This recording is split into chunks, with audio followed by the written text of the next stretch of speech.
Guys, we're gonna need a bigger boat. Because this video is about Jaws.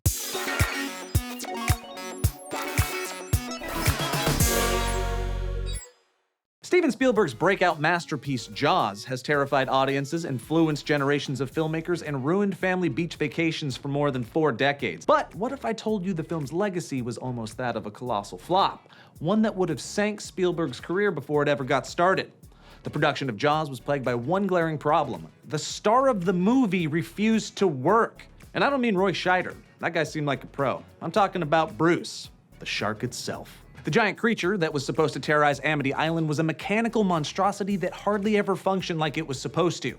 Over budget and running out of time, Spielberg and his crew had to get creative if the film was to be completed at all. So let's take a look at just how close this renowned classic came to drowning. Oft-quoted lines in the movie is Roy Scheider saying, "We got to get a bigger boat," which he improvised on the set, and I acknowledge that as a writer. I'm pleased that he said that. The line, "We're going to need a bigger boat," which has become part of the language for people who are faced with an insurmountable problem.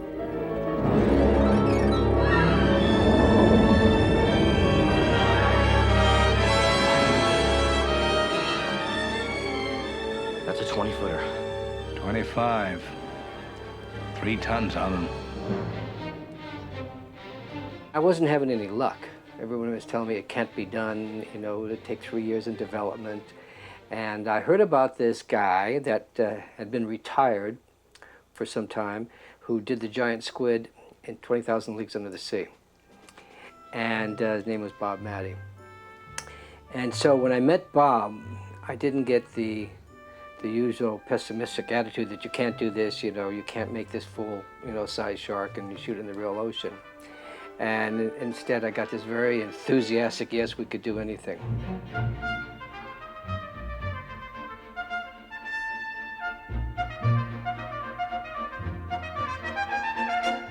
We assembled this team and they started on the frame of the shark.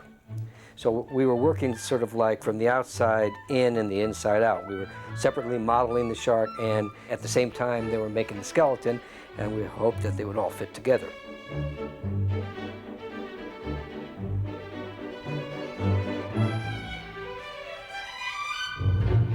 Well, we had a number of different shark components. We had the full shark, which I call the great white turd, which kind of, we pulled along in the water, and it was often on this huge gantry, like a crane arm. When the crane arm was tucked all the way at the 30-foot bottom, you couldn't see the shark. As quickly as they could blow the ballast and force the arm out of the water, the shark would rise out of the water. The shark could be gimbaled separately on the arm to have an attitude change at the top of the... We had just a fin that was pulled through the water.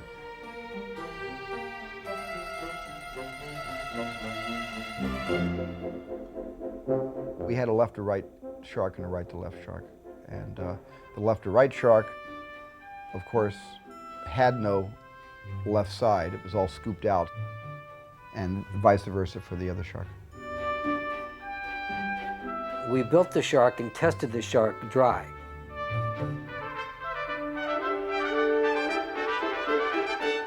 And it worked fine dry, and so we said, ship it back, to New England, and we'll do the water testing there. That's where we ran into the problems. The ocean was so brutal on the mechanics. All the pneumatic tubes, all of that special equipment was being dashed and brutalized by the ocean every day. That's a much maligned shark, and I'm kind of responsible for creating a lot of the bad mouthing about the shark, because the shark was frustrating. It didn't really work all the time. It didn't work hardly at all. I remember in particular being on our barge, watching the first shark test, at which time the shark simply sank to the bottom of Nantucket Sound, and we felt that our careers in motion pictures had gone with it. Frogmen were delegated to recover it and bring it back to the surface. Everything that could go wrong with a shark went wrong. Wherever you were on the island, you could hear the radio mics, and they were always saying, "The shark is not working. The shark is not working. Repeat, the shark is not working." No matter where you were, and for months, We just waited around. We just waited and waited and waited. And I remember every day, about the 50th or 60th day of shooting, the crew would come over to me and they'd all ask me during the day, when are we going to be done with this movie? And I would honestly say to them, with complete sympathy for the question, I don't know. I don't know when we're going to finish this movie. We could finish it if I get fired and dragged off the movie, then somebody else could come in and finish it quickly. Maybe they'll shut us down. Dick and I, battle-scarred veterans of the movie wars, knew that you never take the film out of the camera because they may never let you put it back in, particularly with a movie like this. Even if we got 1/16th of a page of script a day, you kept moving.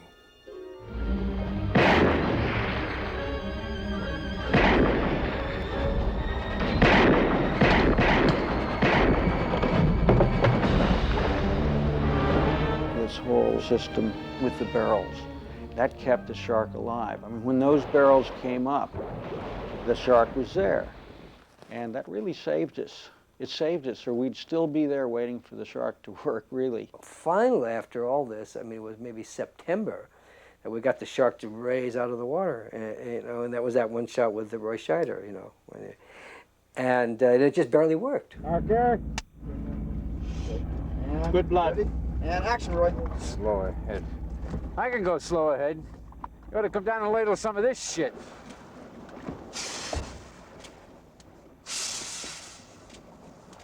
And down.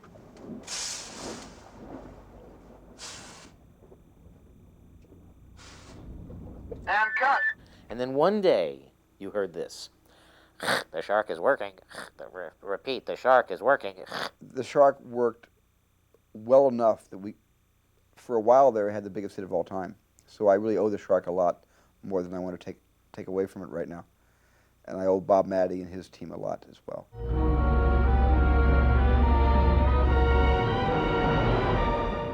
There was the one orca, which originally was called the Warlock, was a boat that was purchased by Joe Alves, the production designer, and he chose the boat. So I wanted really big windows in the wheelhouse, in the main cabin, so we could see out. So everywhere you were inside the boat, the ocean was breathing down your neck, rather than looking through a small porthole and saying, well, the ocean's sort of like that could have been a process shot. And Joe kind of reconfigured the boat to give it a little more personality, squared off a little bit more than the original boat we bought was. We were shooting about, 75 yards off the coast of Chappaquiddick Island. Robert, Roy, myself, Freddie Zendar, the boat wrangler, and an ancient sound man with a Nagra. And what happened was, we were pulling one of the barrels away from the boat. They had put a little eye hook into one of the boards just below the surface, just below the waterline, like a shiv. So the rope would go through the shiv, and it would seem to pull the barrel toward the orca, as if the shark was heading toward the orca. The problem was the motorboat went so fast, it pulled the shiv and the planking out from the hull of the orca, and of course the water rushed in. And we started to sink. Water started rushing onto the boat. Freddie Zendar jumps up from the hold, cursing and screaming in Austrian, and starts to power the boat as fast as he could toward the beach of Chappaquiddick Island, hoping to be able to ground the boat before it sinks and we have no orca. In the meantime, we're in 6-foot swells, and Steven Spielberg is trying to send safety boats to get us transferred off the boat. Get the actors off the boat! Get the actors off the boat! I remember John Carter, who won an Academy Award, by the way, for Best Sound for Jaws. He picked up the Niagara. He was on the boat and held over his head and said, "Fuck the actors, save the sound department." And I had this image to this day of John sinking, holding the Niagara over his head, the water up to John's ankles, up to his knees, boat scrambling to pull everybody off the sinking orca, and John with his Niagara going under. There was a certain level of executive indifference to the sound department's lifespan. Get the actors off the boat! It was funny. We lived. We had lost the camera. The camera was on the boat too. It went underwater. And Bill Butler said, you know, the developing solution we use is a saline solution, and I think this film's going to be okay if we can rush it to the lab. We got on an airplane with a bucket of water and the film in it and took it to New York and developed it and didn't lose a foot. Bill Butler created equipment just to make Jaws. He created a camera platform that, according to the tides or where you wanted to be with your lens, could go either just below the surface of the water or way above the surface of the water. He reconfigured the water box so it was easy to get the focus, your hand in there so you could, pull focus and still have the water lapping the lens. I really wanted this movie to be just at water level, the way we are when we're treading water. We don't see water 3 feet off the water. We see water like this. And I wanted to get the camera right down to where the human point of view is most accustomed to being when you're swimming. And that's why I shot at least, I'd say, 25% of the movie from that water box that Bill Butler reconfigured for us. When it came time to do Jaws, I chose to handhold the camera. And when Steven heard about this, he was rather shocked because he didn't really want a handheld picture. But he didn't realize that I didn't really mean to do a handheld film in the terms that they had then used or thought about handheld on land, but rather to use the knees and the body to take the roll out of the film. And so we gave that a try, and it worked very well. And after he saw a demonstration, he decided that was the way to do it. And as a matter of fact, Jaws ended up being a film shot mostly handheld. You're gonna need a bigger boat, right? Gotta get to work. How do we handle this? How do we handle this? All for more than I need you. Both the book and the early versions of the script, Quint is harpooning the shark. His leg gets caught in the rope. He gets dragged over the side to his death, where he drowns and is probably bitten too. He dies the way Ahab dies in Moby Dick. It always seemed to us that if Quint is going to die, he should be bitten. The best thing would be if he could go mano a mano and stab the shark, which he does. And his, formidable human talents are no match for the formidable shark talents of the fish. So we chose the ending that we have in the movie, which is that he slides into the great jaws of the fish and gets chomped.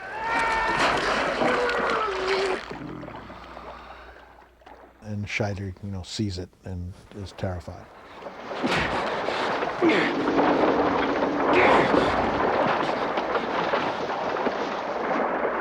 The second orca that was constructed was built just to sink and then pump air back in the ballast, and it would come up for take 2 and then sink a second time or as many times as we had to sink it.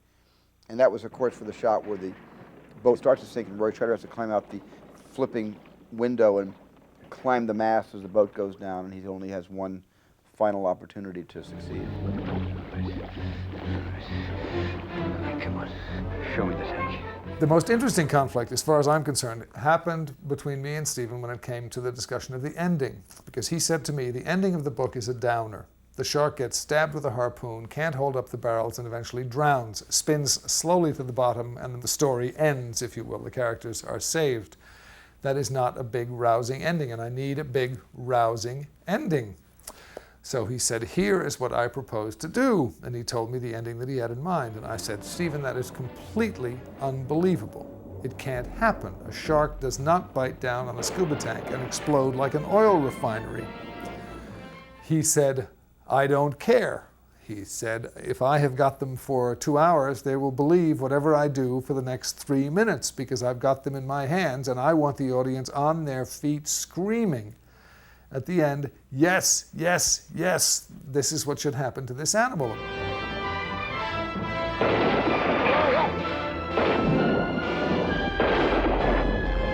Smile, you son of a bitch!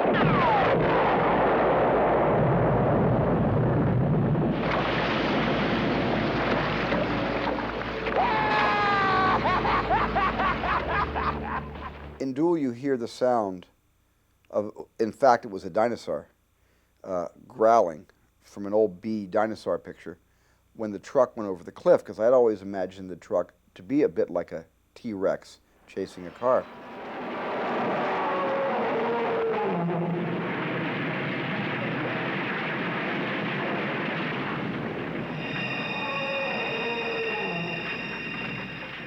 And I used the very same sound effect in Jaws, almost as a bit of just a reminder that there was a kinship between both stories as the shark is sinking to the bottom of the ocean after it's been exploded by the compressed air.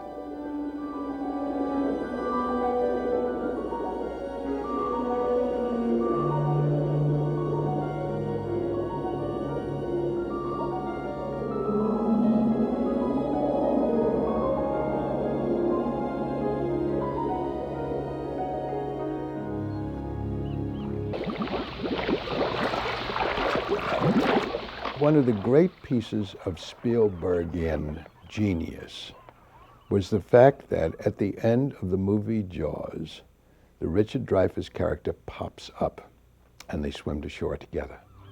This brought cheers, of course. It was what the audience wanted. I used to hate the water. I can't imagine why. Guys, in 1975, the term blockbuster didn't exist. That is, until audiences turned out in droves to see Jaws, lining the blocks of their local movie theaters for months on end, making it the first film to ever cross the $100 million mark at the box office. It was a cultural phenomenon, and it changed the cinematic landscape forever. And all because everything went wrong. Simply put, had the shark worked like it was designed to, Jaws would not be the classic it is today. The frustrating production forced Spielberg and his crew to make ingenious decisions in real time that would ultimately be the film's defining characteristics. The razor-sharp editing, imaginative sound design, and of course John Williams' iconic score all would go on to win Oscars. Bill Butler's inventive cinematography revolutionized underwater filmmaking, and Steven Spielberg, at the helm of it all, earned himself the reputation of being one of the greatest storytellers in Hollywood history. That's some cool stuff. I just said cool stuff to you. That's cool. For Bonus Feature Spotlight, I'm Joe Bereta. Thank you for watching Universal Pictures All Access. Get the most out of your movies. Hey guys, thanks for watching the video. We're gonna be coming out with a lot of these, so hit wherever that subscribe button is and we'll be back with more very soon. It's not like a commercial break right now. It's the internet. You know how it works. Bye.